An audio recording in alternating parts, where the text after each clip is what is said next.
technology has affected communication, right? And we all can kind of agree that it's been a pretty positive thing. You know, without technology, we wouldn't have air conditioning, we wouldn't have lights, we wouldn't have any of that good stuff. But in order to answer the question, we kind of need to weigh the pros and cons. So when we talk about technology, we think of things like the computer, the internet, all the fun stuff that we like to do.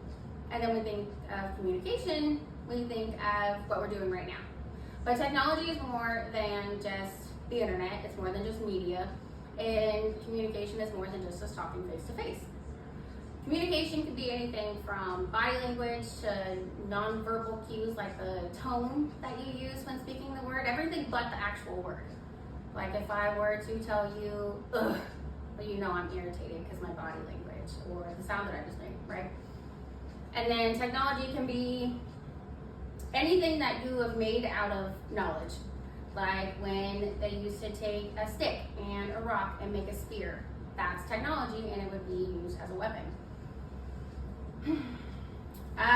If we go all the way back and we can think of mail.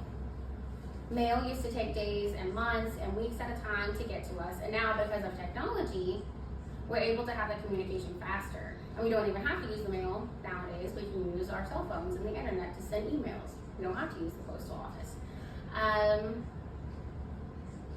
guess now we can weigh the pros and cons. When thinking about the pros, obviously it's the computers being able to see things when we want to. We can keep communication up a little bit more than we used to be able to. It could be a lot faster, and that could be in work, that could be in relationships, that can, I mean, both of you guys have Chromebooks. So, and I have to use the computer all day, every day for school and for work. So without those things, these would be a little bit different, kind of how it used to be when mom was a dinosaur and used books and papers and stuff. But even those things are technology. The paper and the pencils and the books, those are technology. It is. It's considered technology. Yeah, it's made. It's something that you create from knowledge and use it toward knowledge. What was it? I'm afraid I'm going to butcher his name. Vinay Prijapati. He talks in his article, his 2018 article, about the positives of technology on communication, and kind of the way that we're talking right now. He talks about how it's been positive and it's been helpful in all aspects of, you know, relationship-wise with work or with relationships. It's made it efficient and faster.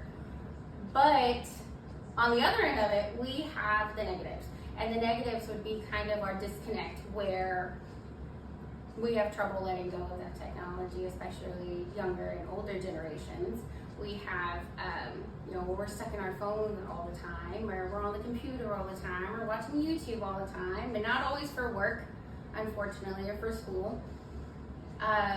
Forbes magazine, in their 2018 article, it said that most of Americans, I think it said 80% of Americans spend at least 7 hours a day on their cell phone on social media alone. So that's just in general, not doing anything specific, not doing anything work-wise, anything important. It's just kind of ignoring the world and being on the phone all the time.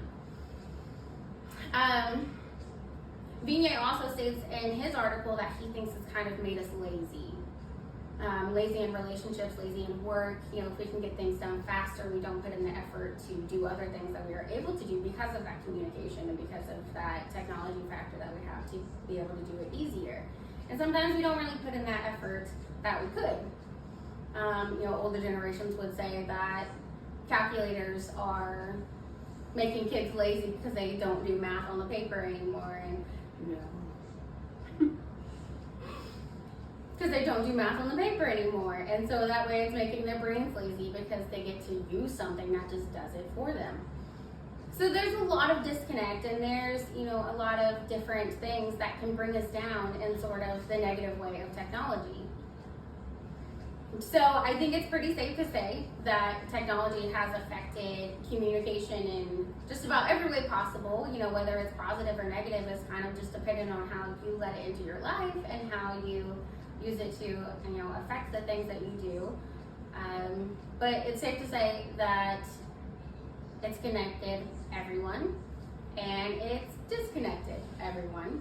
But either way, it's continued to affect communication and quality of communication, whether positive or negative, from the beginning of time. So that's it.